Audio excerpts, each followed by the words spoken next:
Welcome to my YouTube channel let's do study basic. तो आज हम बात करेंगे बीएड और डीएलएड के लिए एक बहुत ही इंपॉर्टेंट टॉपिक के बारे में, जो है पीयर ट्यूटरिंग। हिंदी में बात करें तो इसे समकक्षी शिक्षण कहते हैं।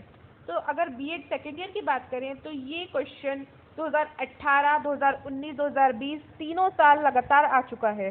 तो अगर इस वीडियो से देखें हम तो ये क्वेश्चन बहुत ही इंपॉर्टेंट बनता है इस तरह से, तो आपको ये वीडियो ज़रूर देखनी चाहिए और इस क्वेश्चन को ज़रूर तैयार करना चाहिए अपने एग्जाम के लिए। तो चलिए स्टार्ट करते हैं अपनी वीडियो। लेकिन उससे पहले अगर आपने हमारे चैनल को सब्सक्राइब नहीं किया है तो चैनल को सब्सक्राइब करना मत भूलिए। तो let's start. Pair tutoring. Pair tutoring is equal to peer plus tutoring. मतलब पेयर ट्यूटरिंग दो वर्ड से मिलकर बना है। Number 1 peer, number 2 tutoring. Peer और ट्यूटरिंग। अब हम इन दोनों वर्ड्स का मतलब देखेंगे। पीयर का मतलब अगर देखें तो पीयर पीयर इसका शाब्दिक अर्थ होता है बराबर का। मतलब जो हमारे बिल्कुल बराबर का हो उसे हम पीयर कहते हैं। अब आगे देखें तो पीयर इसे हम ऐसे भी समझ सकते हैं कि एक इस 2 या 3 विद्यार्थी जो एक ही स्कूल में तथा एक ही कक्षा में पढ़ रहे हों वो पीयर हैं। देखिए जैसे यहाँ लिखा है कि हम इसे समझ सकते हैं कि 1 या 2 या 3 विद्यार्थी जो एक ही स्कूल में तथा एक ही कक्षा में पढ़ रहे हों वो पीयर हैं। अब बात करें ट्यूटोरिंग की अगर, तो यहाँ ट्यूटो से अर्थ है एक शिक्षक जो एक विद्यार्थी है या फिर एक छोटी कक्षा को निर्देश कर सकता है, तो उसे हम ट्यूटोरिंग कहते हैं। मतलब ट्यूटोरिंग की बात करें तो ये किस तरह से है, जैसे हम अपने क्लास के किसी स्टूडेंट से कुछ सीखें, वो हमें टीच करें, या फिर हम कक्षा से भी नहीं तो अगर हम किसी बड़ी कक्षा के विद्यार्थी को अपना टीचर बना लें कुछ टाइम के लिए और उससे हम कुछ सीखें तो उसे हम पीयर ट्यूटरिंग कहते हैं। अब आगे देखिए, ये एक ऐसा शिक्षण होता है, यहाँ एक विद्यार्थी दूसरे को पढ़ाता है जो कि एक ही कक्षा में पढ़ते हैं। इसमें एक विद्यार्थी वे भी हो सकता है जो बड़ी कक्षा से हो। देखिए जैसे मैंने अभी बताया कि हम अपनी कक्षा के विद्यार्थी से भी शिक्षण ले सकते हैं या फिर हम अपनी से बड़ी कक्षा के विद्यार्थी से भी शिक्षण ले सकते हैं। आगे देखिए, आगे यहाँ पर है भारतीय संदर्भ में, एक मिनट में इसको सेट कर लेती हूँ, ये थोड़ा सा। अब देखिए, भारतीय संदर्भ में समकक्ष शिक्षण बहुत अच्छा काम कर सकता है जहाँ पर शिक्षकों की कमी रहती है, परंतु इसे केवल सहायक प्रक्रिया के रूप में प्रयोग किया जाता है। हमारे पास शिक्षक हैं जिनका कार्यभार बहुत अधिक है और वे विद्यार्थियों पर व्यक्तिगत ध्यान नहीं दे पाते, तब व्यक्तिगत ध्यान समकक्ष शिक्षण से दिया जा सकता है। मतलब ये है कि ये इंडिया में बहुत अच्छे से वर्क कर सकता है। वो कैसे, अगर हमारे पास जैसे शिक्षण है, एक शिक्षक पर बहुत ज़्यादा कार्यभार होता है और स्टूडेंट इतने ज़्यादा होते हैं कि उन पर हम एक अलग अलग स्टूडेंट पे अलग अलग ध्यान नहीं दिया जा सकता, उसे ही हम व्यक्तिगत ध्यान कहते हैं। तो इससे हम अगर समकक्ष शिक्षण दें तो हम सब बच्चों से समकक्ष शिक्षण दिलवा सकते हैं और टीचर भी टीचिंग करें, लेकिन उससे उनको टाइम ज़्यादा मिल जाएगा तो वो व्यक्तिगत ध्यान दे सकते हैं। अब आगे बात करें एग्जाम्पल की, तो कक्षा में एक बालक है जिसकी लिखाई अच्छी नहीं है और एक दूसरा बालक है जिसकी लिखाई अच्छी है, तो जो उसकी सहायता कर सकता है इसे हम पीयर ट्यूटरिंग कहते हैं। मतलब मैंने एक एग्जाम्पल से लेकर बताया है कि पीयर ट्यूटरिंग में क्या कर सकते हैं। जैसे अगर किसी की राइटिंग अच्छी है और दूसरे की नहीं है तो हम उन दोनों को पीयर ट्यूटरिंग करने के लिए कहेंगे, तो वो उससे दूसरे की राइटिंग अच्छी हो सकती है। अब मैंने यहाँ पर एक क्योट लिखा है, अगर आप इस तरह से क्योट अपने एग्जाम में लिखेंगे तो आपको एग्जामिनर पे बहुत अच्छे इफेक्ट पड़ेगा। जैसे लिखा है, teaching peers is one of the best way to develop mastery. ठीक है, अब आगे देखते हैं, इसे भी थोड़ा सा स्मॉल कर लेती हूँ। देखिए पीयर ट्यूटरिंग का मैंने एक एग्जाम्पल लिया है, जिससे कोई टास्क है, हमने एक टास्क लिया पीयर ट्यूटरिंग के लिए। जैसे संडे, मंडे और ट्यूसडे की बात करें तो स्टूडेंट एक ट्यूटर बनेगा और स्टूडेंट भी ट्यूटी बनेगा। ट्यूटी मतलब जो ट्यूशन ले रहा है या मतलब जो शिक्षण ले रहा है, और ट्यूटर वो जो शिक्षण दे रहा है। तो संडे, मंडे, ट्यूसडे हम मान लो जो ये स्टूडेंट ए है इसे हम ट्यूटर बना रहे हैं और स्टूडेंट बी को हम ट्यूटी बना रहे हैं, तो ये शिक्षण ले रहा है। तो 3 दिन तक ऐसा कर सकते हैं हम, लेकिन फिर वेडनेसडे, थर्सडे, फ्राइडे हमने क्या करना पड़ेगा, हम ऐसा कर लेंगे, फिर स्टूडेंट बी को ट्यूटर बना देंगे और स्टूडेंट ए को ट्यूटी बना देंगे। इससे क्या होगा, जो स्टूडेंट ए में के अंदर जो योग्यताएं हैं, जो अधिक मतलब ज़्यादा अच्छी चीज़ें वो कर सकता है, जैसे मान लो अगर वो राइटिंग अच्छी कर सकता है या फिर वो रीडिंग अच्छे से कर सकता है या जो भी उसमें अच्छी क्वालिटी हो वो स्टूडेंट बी में आ जाएंगी, और जो स्टूडेंट बी की क्वालिटी होंगी वो स्टूडेंट ए में आ जाएंगी। तो इससे बहुत अच्छा एक कॉम्बिनेशन बन जाएगा।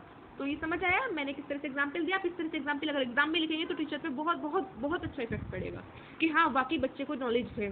तो आगे देखते हैं, आगे देखिए समकक्ष शिक्षण के उद्देश्य। अब हम उद्देश्य की बात करें कि ये हम कर क्यों रहे हैं, इसका उद्देश्य क्या है, तो इसके लिए देखिए पहला है विद्यार्थी को एक दूसरे की सहायता करने के लिए तैयार करना। मतलब अगर हम इस तरह से पीयर ट्यूटरिंग कराएंगे तो इससे बच्चों के मन में सहायता के लिए बहुत अच्छी भावना उत्पन्न होगी, तो इससे बच्चे सहायता करने के लिए तैयार भी होंगे। दूसरा देखिए, विद्यार्थी को शिक्षा हेतु अध्यापक पर निर्भरता को कम करना। इससे बच्चों की टीचर पर निर्भरता कम होगी, वो एक दूसरे से सीखेंगे। तीसरा है शिक्षण को सुलभ व सुविधाजनक बनाना। शिक्षण इससे इजीली लगेगा, बच्चों को सुविधा लगेगी। जैसे कोई बच्चे ऐसे होते हैं जो टीचर से समझने में थोड़ा सा हिचकिचाते हैं, उनसे पूछने में हिचकिचाते हैं, तो वो एक दूसरे से समझ सकते हैं। इससे बहुत अच्छी सुविधा हो जाएगी शिक्षण में। पॉइंट 4 देखो तो विद्यार्थियों में एक दूसरे की सहायता को समस्या को सुलझाने की आदत विकसित करना। इससे बच्चों में आदत विकसित होगी कि वो एक दूसरे की मदद करें। आगे देखते हैं समकक्ष शिक्षण को सफल बनाने के सुझाव। यहाँ पर मैंने सुझाव दिए हैं कुछ, देखो ये मैंने सुझाव है यहाँ पर। अब सुझाव देखते हैं। नंबर 1 है, जिन विद्यार्थियों को सहायता व निर्देशन की आवश्यकता है उनकी सूची तैयार की जाए। सबसे पहले हम ये सूची तैयार कर सकते हैं कि किन किन बच्चों को सहायता की ज़रूरत है और किस किस बच्चों को निर्देशन की ज़रूरत है, हम इस तरह की सूची तैयार कर सकते हैं। दूसरा सुझाव है, कुछ विद्यार्थियों को जिनकी परीक्षा में उपलब्धि अच्छी हो और जो करने के लिए तैयार हो उनका चयन कर उन्हें, अच्छा यहाँ पर ये समकक्षी लिख देना, मतलब टीचिंग लिख देना, करने के लिए तैयार हो उनका चयन कर उन्हें समकक्षी शिक्षण के लिए तैयार किया जाए।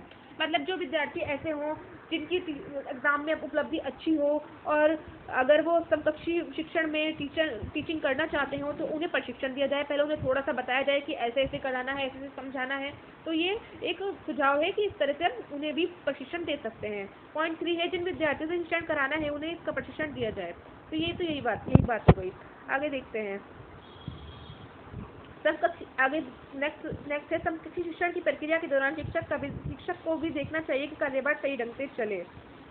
दूसरा है, जो शिक्षण दे रहा है उसे प्रत्येक बात की जानकारी शिक्षण को देनी चाहिए। मतलब जो बच्चा शिक्षण दे रहा है उसे अपनी हर एक बात टीचर को बतानी चाहिए कि मैंने ऐसे किया, ऐसे पढ़ाया या फिर उसे ऐसे समझ आया। ठीक है, आगे देखिए, ये शिक्षण प्रतिदिन या हफ्ते में 1 या 2 बार कराया जा सकता है। आगे है, इसी स्कूल से पहले या स्कूल के बाद आयोजित किया जा सकता है। मतलब पूरे टाइम टीचर ही पढ़ाए और स्कूल से पहले कुछ टाइम दे दिया जाए, या तो स्कूल की जो टाइम लिमिट है उसे कम करके आगे पहले समकक्षी शिक्षण कर दिया जाए या बाद में कर दिया जाए, मतलब स्कूल टाइमिंग से। आगे देखें, इसे स्कूल से पहले या स्कूल के बाद आयोजित किया जा सकता है। 2 मित्रों का पेयर नहीं बनाना चाहिए। वो क्यों? क्योंकि अगर हम 2 मित्रों का पेयर बना देंगे तो वो तो क्या ना, मित्र आपस में पढ़ना नहीं चाहेंगे, वो आपस में बातचीत करने में या मौज मस्ती करने में ही सारा टाइम वेस्ट कर देंगे। तो इसलिए मित्रों का पेयर नहीं बनाना चाहिए। आगे देखें समकक्षी शिक्षण के लाभ। अब हम देखेंगे कि समकक्षी शिक्षण के लाभ क्या क्या हैं। तो देखो, सबसे पहला लाभ है, जो विद्यार्थी शिक्षण देते हैं उनका आत्मविश्वास बढ़ता है। छात्रों में समाज सेवा का भाव विकसित होता है। बिना किसी आर्थिक दबाव के विद्यार्थियों की समस्या का समाधान मिल जाता है। कुछ विद्यार्थियों की रुचि शिक्षण में विकसित हो जाती है और इसे वे अपनी व्यवसाय भी बना लेते हैं। शिक्षक का कार्यभार कम होता है। शिक्षण प्रक्रिया सहज व प्रभावी हो जाती है। तो देखिए, इतनी इजी लैंग्वेज में मैंने लिखे हैं कि इन्हें मुझे समझाने की जरूरत नहीं है, आपके समझ आ चुके होंगे। आगे देखिए नेक्स्ट पॉइंट, समकक्षी शिक्षण की सीमाएं। तो कुछ सीमाएं भी हैं, इनको ध्यान रखकर ही समकक्षी शिक्षण कराना चाहिए। तो पॉइंट ए है, आजकल कक्षा में छात्रों की संख्या बढ़ रही है जिससे समकक्षी शिक्षण संभव नहीं है।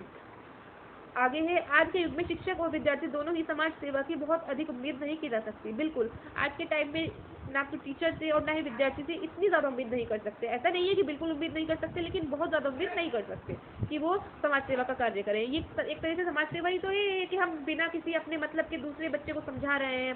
ठीक है, आगे देखें, समकक्षी शिक्षण को प्रशिक्षण देना एक कठिन कार्य है।